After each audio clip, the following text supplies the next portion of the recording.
Some storms don't arrive to destroy you. They show up to reveal exactly who should never have had access to you in the first place. That's the strange thing about humiliation rituals. They're never really designed to test your weakness. They're built to expose someone else's obsession with control. And the moment you refuse to crumble, the entire script flipped in a way nobody in the room was prepared for. One psychological study even noted that people who don't react to public embarrassment trigger more discomfort in the observers than the target, because your calm becomes a mirror, and suddenly everyone sees their own insecurity looking back at them. And that's exactly what happened here. Your humiliation wasn't just a moment. It was a malfunction in a system that relies on predictable human reactions. You didn't break down, you didn't play the role, and you definitely didn't give them the emotional episode they rehearsed. Instead, you stood there with the kind of composure that makes powerful people whisper, "Wait, who did we just try this on?" It rattled them, not because you fought back, but because you didn't need to. They expected fireworks and got a silent psychological checkmate. And let's be honest, the way you handled it had a sprinkle of dark humor. It's like someone planned an entire dramatic theater performance and you showed up without reading your lines, shrugged, and walked right off stage while they were still monologuing. Nothing terrifies orchestrators more than realizing their production has no effect on the main character. So now you have their attention, not the casual kind, the heavy kind, the kind that comes from people watching a situation they created spin out of their control, all because you chose to stay centered instead of shattered. This is the moment everything changed, not because they humiliated you, but because you exposed what they never wanted anyone to see. You are unshaken, unmoved, and unmanageable. And that is the real reason your humiliation ritual landed in the eyes of some dangerously powerful people. Number one, they studied your breaking point and realized you don't have one. Most people have a moment where they mentally buckle under pressure. It might be a look, a comment, a situation that hits a soft spot or exposes something they'd rather hide. The whole purpose of a humiliation ritual is to find that exact moment, the crack where a person stops being composed and starts being controllable. But when they tried it on you, something unexpected happened. Nothing. You didn't snap, you didn't shut down, and you didn't melt into the reaction they anticipated. You stayed present, grounded, and fully aware, and that's when they realized the uncomfortable truth. Your breaking point isn't where ordinary people fall apart. This wasn't strength in the dramatic sense. It wasn't some heroic rise above adversity. It was something far more unsettling to the people watching. You responded like someone whose self-worth isn't tied to the situation. You didn't give them emotional access. You didn't hand over the keys to your mind. And that's a level of internal control most people can't maintain under pressure. It made them step back and study you differently, not as someone going through something, but as someone they seriously underestimated. What frightened them most was that you didn't need to fight back to prove you were unaffected. Your calm wasn't fake. It wasn't forced. It was the kind of calm that comes from a person who's already faced things far heavier than whatever petty performance they orchestrated. They didn't break you because they couldn't reach the part of you they wanted to get their hands on. That's when they realized you weren't participating in their ritual. You were observing it. Your reaction exposed their weakness instead of yours. They planned to test you, but ended up revealing themselves. And in that moment, they saw something they rarely encounter, a person who isn't ruled by panic, shame, or public opinion. They saw someone who doesn't collapse under pressure, because pressure is something you've already made peace with. And once they saw that, they understood the truth they didn't want to admit. You're not someone they can break, because you've outgrown the very tools they use to control people. Number 2, you exposed what happens when shame has nowhere to land. Humiliation rituals are designed to stick. They're carefully crafted to leave marks, mental, emotional, and sometimes even social. Every whispered insult, every staged, awkward moment, every pointed look is meant to land somewhere inside you, to lodge in your self-image and make you question your value. That's how the system works. It finds the soft spot and presses until you react. But when it came to you, there was nowhere for it to stick. You didn't recoil, you didn't falter, and you didn't even flinch. The energy that was supposed to land on you just hung there, awkward, ineffective, and glaringly obvious to everyone in the room. That's when they realized something terrifying.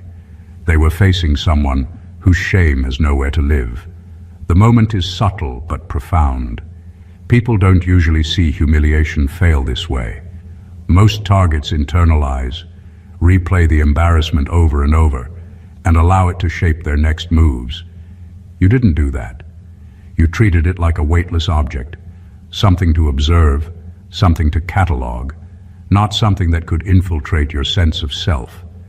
And because of that, you didn't just survive the ritual, you exposed it for what it really was, an exercise in control that only works if the target believes in its power. Powerful people watching you realized this immediately. They saw their tools they've used to bend others, fail spectacularly. Their strategies, rehearsed for months, bounced off you without leaving a scratch. And the more they watched, the more they understood that their humiliation wasn't landing on you, it was reflecting back on them. It showed their obsession with control, their fear of unpredictability, and their assumption that everyone has a breaking point. You didn't. You became the mirror they didn't want to see, and that is far more unnerving than someone crumbling. When shame has nowhere to land, it loses its power completely. It doesn't vanish, it backfires. And watching it backfire on the people who thought they were untouchable is exactly what made your presence in that moment unforgettable, dangerous, and deeply unsettling to those who thought they had the upper hand. Number 3, you demonstrated that fear is reversible, but self-respect isn't. Most people think fear is the ultimate weapon. They believe if they can make someone afraid, they can control them. Humiliation rituals thrive on that assumption.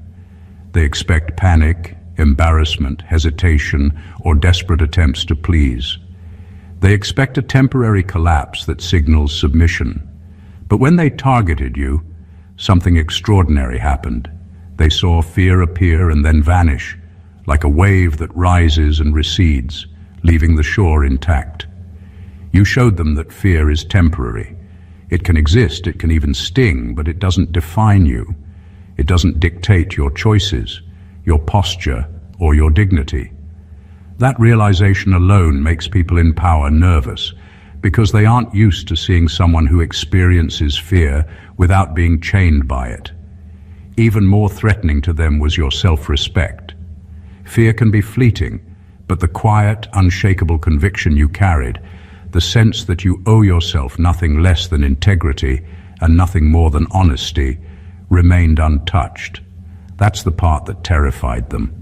Most people bend, cringe, or apologize in ways that chip away at their self-worth, even subconsciously. You didn't. Every insult, every calculated humiliation, every gaze designed to destabilize you bounced off that inner boundary. They expected the fear to translate into self-deprecation, into a crack in your armor. Instead, they found that your core respect for yourself was untouchable, immovable, and completely separate from the momentary tremors of fear they could create. What made this even more alarming was the rhythm of it. They could see fear flicker, register its presence, and then evaporate. But the foundation beneath it, the part of you that won't compromise who you are, remained solid. To powerful people, this is dangerous because control relies on predictable reactions.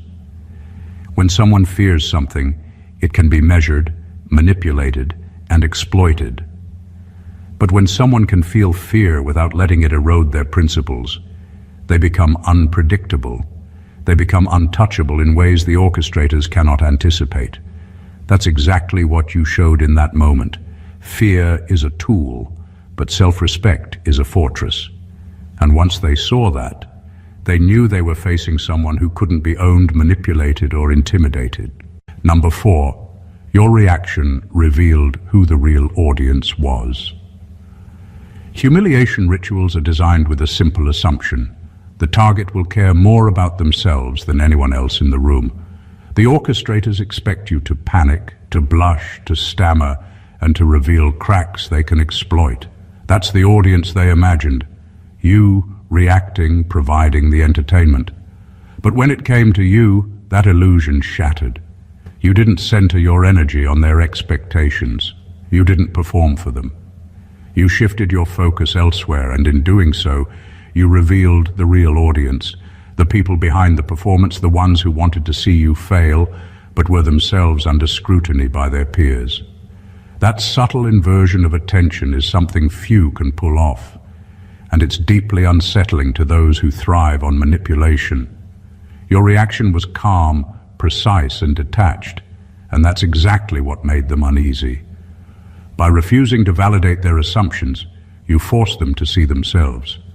Every calculated insult, every staged awkward moment, and every orchestrated pressure point bounced back on the observers, exposing their own fears, insecurities, and compulsions to dominate. They had been hiding behind a ritual, thinking it would shield them from judgment, but you silently turned the spotlight on them. That's when they realized the humiliation wasn't for the crowd. It was for them. The brilliance of this is in its simplicity.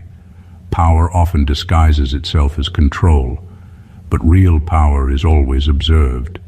They thought you were the performer. You showed them they were. Every twitch, every strained laugh, every overplayed gesture became part of a reflection they didn't anticipate. You didn't just survive the ritual, you redefined it in real time, transforming the spectacle into a mirror that revealed motives, weakness, and obsession. In that moment, the whole dynamic shifted. The ritual lost its intended purpose, and you became the silent force observing the manipulators rather than being observed. You showed that mastery isn't in reaction, but in awareness, and that awareness exposed who truly mattered in the room. And that is the exact reason powerful people started to pay attention, not to control you, but to understand you, and to measure the threat of someone who sees the system for what it is. Number 5, they noticed you treated the ordeal like data, not drama. Most people react to humiliation like it's a performance they have to survive.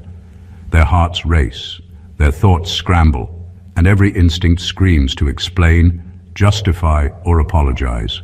That's exactly what the ritual is designed to provoke, a chaotic response that can be observed, analyzed, and used to manipulate. But you didn't do that. You treated the entire ordeal like data.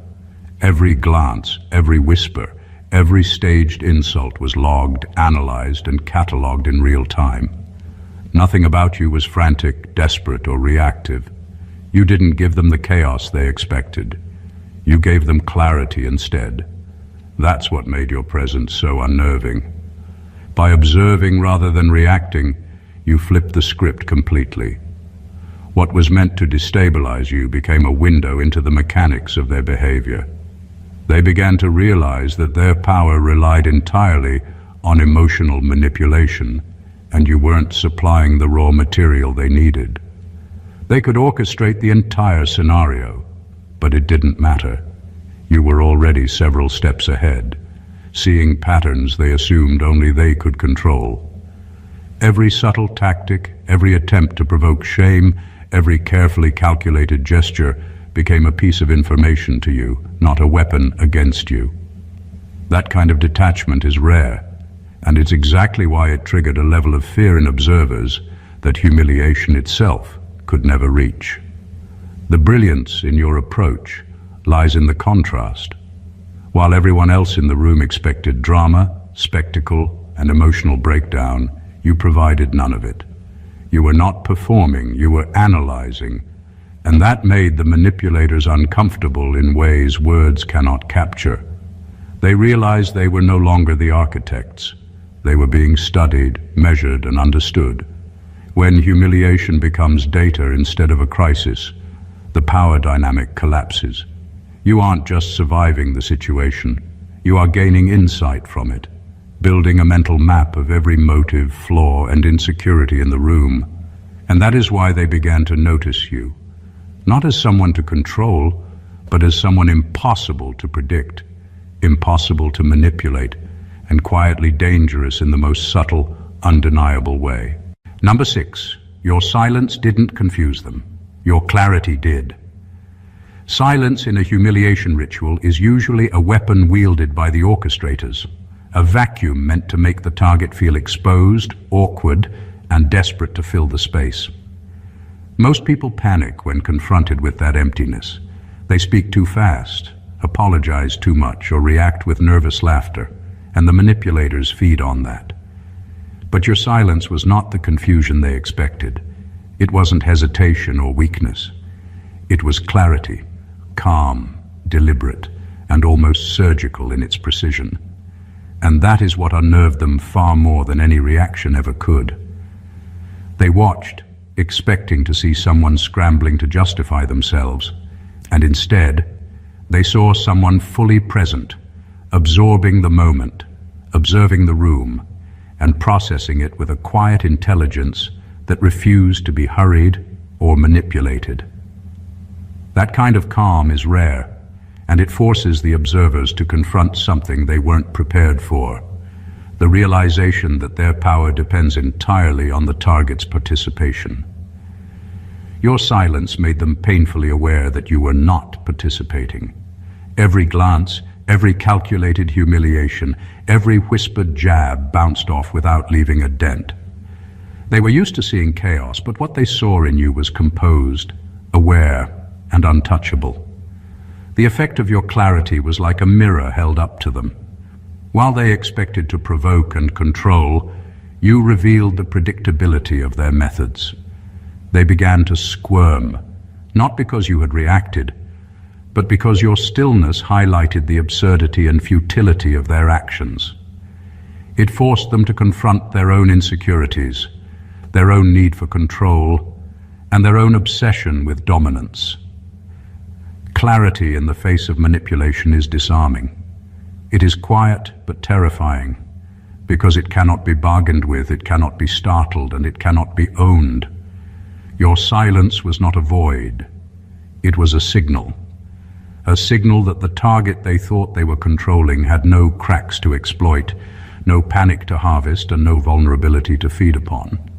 That is why, in that moment, your clarity became more powerful than any reaction, leaving them unsettled, exposed, and painfully aware that they had underestimated exactly who they were dealing with.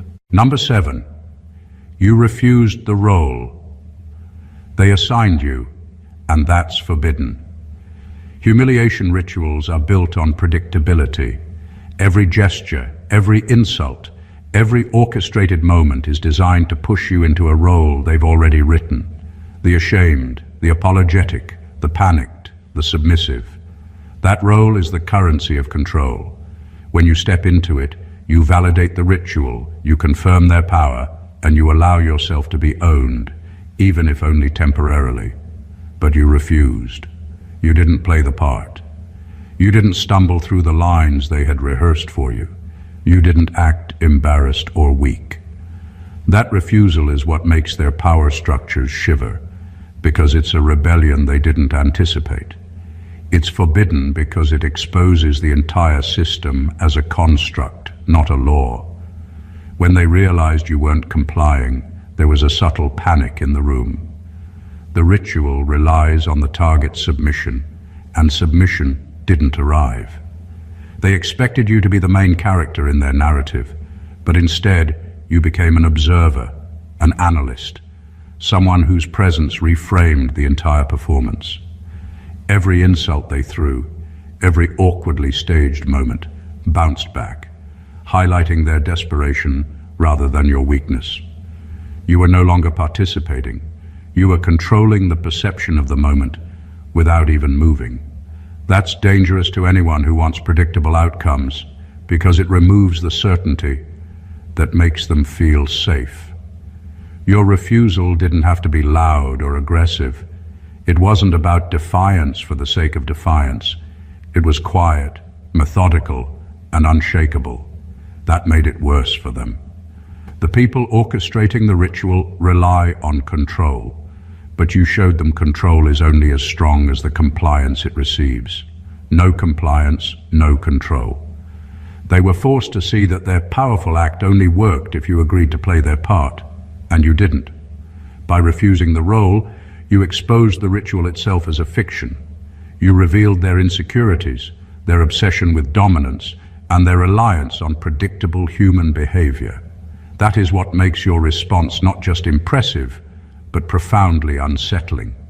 You didn't just survive the humiliation, you invalidated it entirely, showing that real authority doesn't come from forcing someone into a role, it comes from refusing to be cast at all. Number 8, you didn't seek revenge, you went after understanding. Most people react to humiliation with an immediate urge to strike back, to make the instigator feel the same discomfort, to reclaim some sense of control through retaliation. That's the default response, and it's predictable. It's messy, emotional, and exactly what the orchestrators expect. But you didn't react that way. You didn't lash out or plot revenge. Instead, you approached the situation with curiosity, observation, and understanding. You analyzed why the ritual existed, why it was aimed at you, and what it revealed about the people behind it. That approach isn't just rare, it's unsettling. People who rely on manipulation expect predictable responses, but your calm, strategic focus threw them entirely off balance. By seeking understanding instead of revenge, you elevated yourself above the chaos. While they were busy orchestrating, watching, and hoping for a collapse, you were quietly dissecting motives, patterns, and weaknesses. Every insult, every awkward setup, every calculated jab became data. You didn't give them the satisfaction of a fight, the entertainment of a reaction, or the confirmation that their actions mattered. Instead, you turned the experience into insight, turning their energy against itself without even lifting a finger. That kind of mental maneuvering terrifies manipulators because it's invisible, almost untouchable. They can't measure it or contain it, and it leaves them exposed in a way that brute reaction never could. Your approach also demonstrated a deeper power, restraint. Power isn't always loud or aggressive. Sometimes it's the ability to sit in the storm without flinching, to see every detail, and to process it with a mind that remains entirely your own. By choosing understanding over revenge, you removed yourself from their narrative, refused to be a pawn, and reclaimed agency in a space designed to strip it away. In the eyes of those orchestrating the ritual, this shift is dangerous. They can manipulate anger, shame, or fear, but insight, observation, and detachment are untouchable. You became the kind of person whose mind cannot be cornered, whose reactions cannot be predicted, and whose power grows silently as others flail in desperation. By choosing understanding, you didn't just survive. You became the quiet architect of control in a room built for chaos. Number 9, they saw you turn disgrace into leverage. Humiliation is meant to strip someone of value, to make them feel small, weak, and exposed. It's supposed to leave marks on reputation, ego, and confidence. Most people absorb that energy, letting it erode their presence and decision-making. But you didn't. You didn't just withstand the disgrace. You transformed it into leverage. Every insult, every staged awkwardness, every attempt to shame you became a tool for observation and insight. Instead of crumbling, you gathered information. Instead of faltering, You sharpened your awareness. That shift isn't just impressive. It's threatening to anyone who relies on manipulation because it takes their energy and turns it against them. What made this especially potent was how subtle it was. You didn't announce that you were benefiting from the moment. You didn't gloat or react aggressively. You simply allowed the humiliation to flow through you and, in doing so, revealed a fundamental truth. Leverage isn't about force. It's about control over perception. While they intended to weaken you, they ended up giving you a window into their motives, insecurities, and methods. Every move they made, every orchestrated awkward glance, and every pointed word became a map of their weaknesses. You weren't diminished by the experience, you were elevated by it. That transformation is what made them uncomfortable. They expected you to shrink, to apologize, to internalize the shame. Instead, you turned it into clarity, turning the ritual into a study in their own behavior. You became not just untouchable, but influential in ways they hadn't intended. Every moment they thought they were asserting power, they were feeding your understanding, giving you leverage over future encounters. Turning disgrace into leverage requires more than composure. It requires awareness, strategy, and an unshakable sense of self. You didn't just survive the ritual, you rewrote it. You demonstrated that humiliation only has power if you grant it any. By refusing to be diminished and instead converting the entire experience into insight and strength, you became the kind of person who thrives in chaos, leaving those who tried to control you scrambling to comprehend how their weapon became your advantage. Number 10, you made their ritual look amateur. Humiliation rituals are meticulously planned performances. Every gesture, every word, every staged reaction is designed to create the illusion of control, to make the target appear small and powerless. The organizers practice it like a script, expecting precise responses. But when it came to you, all of that planning unraveled in real time. What they thought would be a sophisticated exercise in dominance ended up looking sloppy, desperate, and almost laughable. You didn't give them the drama they needed, and suddenly their carefully constructed spectacle revealed its fragility. The shock of it wasn't just in your reaction, or lack thereof. It was in the contrast. They expected a performance from you, and what they got instead was presence, awareness, and calm. Every awkward pause, every orchestrated insult, every manipulative gesture they had rehearsed collided with your composure, exposing the ritual's weaknesses. What was meant to humiliate became a reflection of their own flaws. Their timing faltered, their threats lost weight, and their control slipped. To anyone observing, it looked like they were struggling to keep a performance together while the supposed target remained untouchable. This is what makes the moment so powerful. You didn't actively sabotage them. You didn't make a scene or call them out. You simply existed in a way that made their artifice obvious, and that realization hit them harder than any confrontation could have. They weren't seeing you as unbreakable. They were seeing themselves as clumsy, amateurish, and predictable. Every calculated insult, every manipulative pause, every attempt at orchestration backfired, not because you fought it, but because you refused to validate it. In that room, control shifted subtly but unmistakably. You became the standard by which their competence, or lack of it, was measured. The humiliation they intended to impose on you ended up being a mirror reflecting their own insecurities and failures. You didn't just survive the ritual, you exposed it as flimsy, ineffective, and entirely dependent on your compliance. By making their performance look amateur, you claimed a silent victory that no reaction could have achieved, leaving them exposed and questioning everything they thought they understood about power and control. Number 11, they realized you don't fear being seen, you fear being misunderstood. Humiliation rituals are built on visibility. The people behind them believe that if they can make someone exposed, embarrassed, or awkward, they gain control. Most people fear being seen in those moments.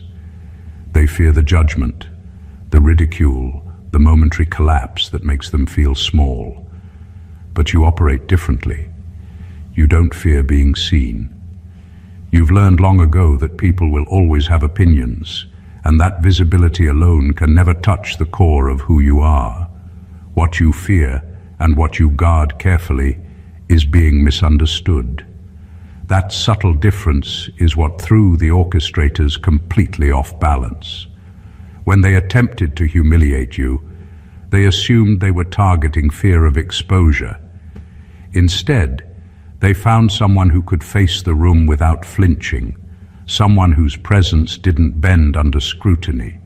Their gestures, insults, and setups landed on someone who didn't shrink or try to hide, and that reality began to unsettle them. They realized immediately that they were dealing with a person whose boundaries don't rely on others' perceptions. You weren't performing for them, apologizing for being human, or trying to justify your actions.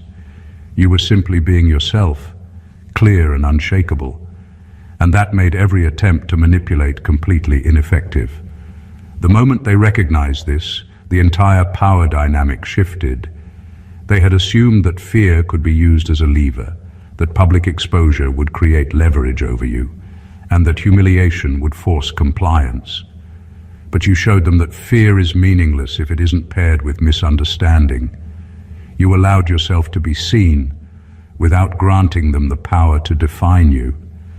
And because of that, the ritual stopped working the way it was supposed to. This realization is dangerous to manipulators because it removes their predictive power. They cannot exploit someone who doesn't bend to being observed. They can only exploit someone who fears misinterpretation. You made that distinction in the quietest, most unshakable way, turning a situation meant to control you into a demonstration of autonomy. You didn't just survive being watched. You rewrote what it means to be observed, showing that your value is determined by you, not by anyone else's judgment. Number 12, you broke the hidden rule. You stayed present. Humiliation rituals rely on distraction. They count on the target fleeing mentally, retreating into panic, shame, or self-doubt. The orchestrators expect your mind to scatter, your focus to fracture, and your energy to escape the room while your body stays. That's the hidden rule everyone follows. You are supposed to be anywhere but fully here. But you broke it. You stayed present.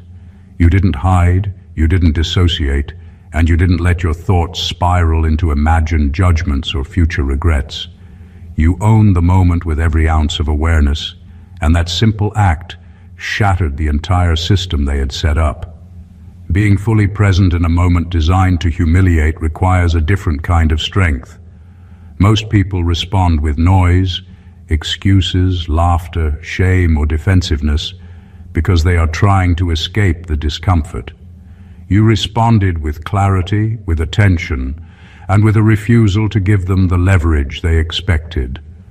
Every staged insult, every awkward gesture, every attempt to provoke anxiety landed on someone whose mind wasn't elsewhere. That's unsettling to people who rely on manipulation because it removes the only variable they think they control, the target's focus. They had assumed they could push, prod, and pressure you into submission, but you didn't leave the room mentally. You were not just enduring, you were absorbing, processing, and understanding.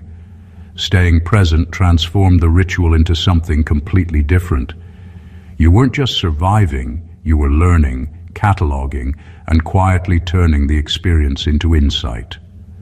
Every flaw in their approach, every overplayed gesture, every tiny crack in their control became visible to you, not because you sought it, but because you refused to be mentally absent.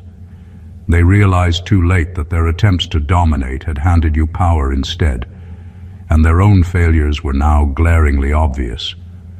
Presence in the midst of chaos is a kind of quiet, terrifying mastery. You didn't need to react, to argue, or to defend yourself. You simply stayed in the moment, fully aware, fully unshaken, and fully in control. And that is why the people orchestrating the ritual saw you not as a participant, but as someone whose mind they could never corner or predict. Number 13. They saw that you're the type who learns faster under attack. Most people falter under pressure. When humiliation hits, it scrambles the mind, frays nerves, and slows thinking. That's why rituals like this exist. They assume stress will equal submission, that discomfort will cloud judgment and create predictable reactions. But you proved something entirely different. Under the exact conditions meant to destabilize you, you became sharper. Every insult, every awkward pause, every calculated attempt at embarrassment didn't weaken you. It educated you. You absorbed information faster than anyone could anticipate, mapping motives, spotting insecurities, and understanding the mechanics of control as they tried to impose it. That's not just resilience. That's the kind of awareness that makes manipulators deeply uneasy. They watched, expecting hesitation and vulnerability, but instead they saw mental agility. Your mind wasn't spiraling. It was observing, analyzing, and cataloging every detail. Every attack became a lesson. Every attempt to destabilize became a blueprint for insight. You weren't reacting emotionally. You were learning strategically, turning pressure into clarity. And that's the exact moment they realized they were dealing with someone unpredictable. Most targets under attack respond with fear or shame. You responded with observation and growth, and that unpredictability is a threat to anyone who thrives on control. What made it even more unnerving was the quiet efficiency of your process. You didn't need to show off your awareness. You didn't need to lecture or point out their flaws. You simply absorbed everything, and your calm, composed presence highlighted their failures without a word. They began to understand that while they were performing, you were learning, and learning faster than they were even aware.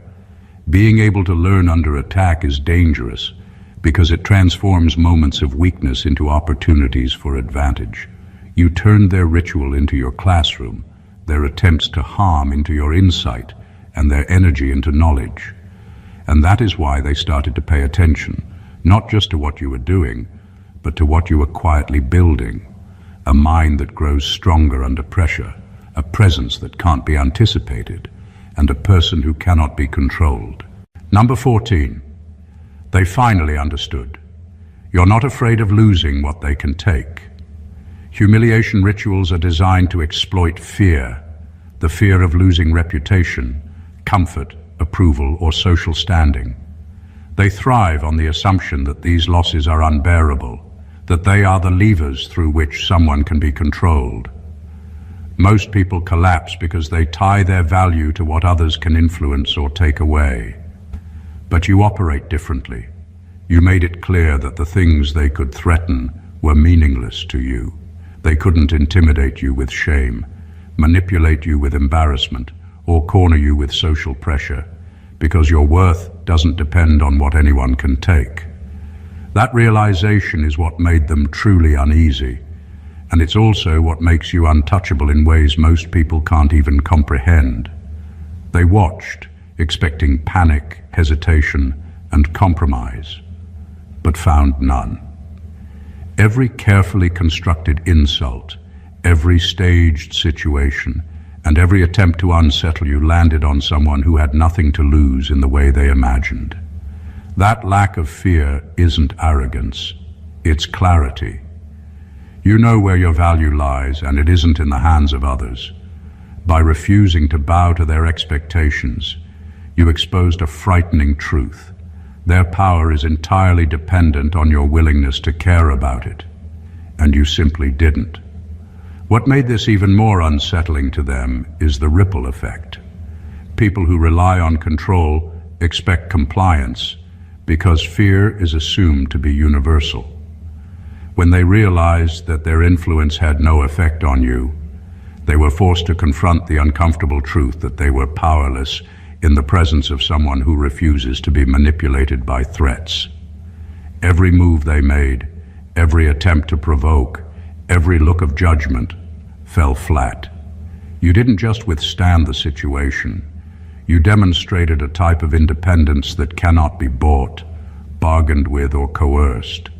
This is why they finally understood that you are a force beyond their reach. They saw that real power isn't in what others can take. It's in refusing to let them hold anything over you. You didn't just survive their humiliation. You revealed the futility of their attempts to control anyone who has mastered themselves. And that clarity, that freedom from fear, is the ultimate kind of dominance. They saw it, and they could not ignore it. In the end, what began as a carefully orchestrated attempt to humiliate you became the stage on which your true strength, awareness, and composure were revealed. Every move they thought would break you, every insult meant to wound, every moment designed to expose weakness, instead highlighted your clarity, resilience, and mastery over yourself. You turned fear into insight, shame into leverage, and pressure into understanding. The very tools they wielded to dominate became the instruments by which you observed, learned, and rose above. What they didn't anticipate was that you operate on a different level. Fear is temporary, self-respect is untouchable, and humiliation only works when you let it. You refused to play the role they assigned, stayed fully present, and transformed every attack into knowledge and opportunity. You didn't just survive. You rewrote the rules. You exposed the fragility behind their orchestrated power, revealed their reliance on predictability, and showed that true strength lies in refusing to be owned by anyone's script. This is not just survival. It's dominance without aggression, clarity without chaos, and power that cannot be measured or contained. The people watching realize too late that control isn't taken by force, it's surrendered by compliance. And you surrendered nothing. You became the observer, the strategist, the untouchable presence in a room built to break others. In that realization lies your quiet victory, the kind that leaves a lasting impression, commands attention, and shifts the balance entirely. If this story resonated with you, if it made you see strength, awareness, and composure in a new light, don't keep it to yourself. Subscribe to the channel to catch more insights like this. Like, comment, and share, so others can see what it means to rise above manipulation and emerge untouchable. Your support helps keep these truths alive and spreading, and together we can learn to navigate the world with power, clarity, and unshakable presence. Stay blessed always.